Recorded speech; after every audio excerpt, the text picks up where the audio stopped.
आज आम्ही फक्त 15 मिनिटात जवळ-जवळ 1.5 लाखाची खरेदी केली. कशी ते पुढे सांगतेच, पण त्याआधी आज शिवजयंती होती. दादाने आधी देवांची आणि मग महाराजांची पूजा केली. आईने करायला घेतली होती पुरणपोळी.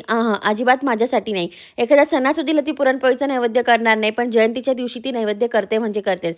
ज्यांच्यामुळे आपण आहोत त्यांच्यासाठी एवढं तर बनतं.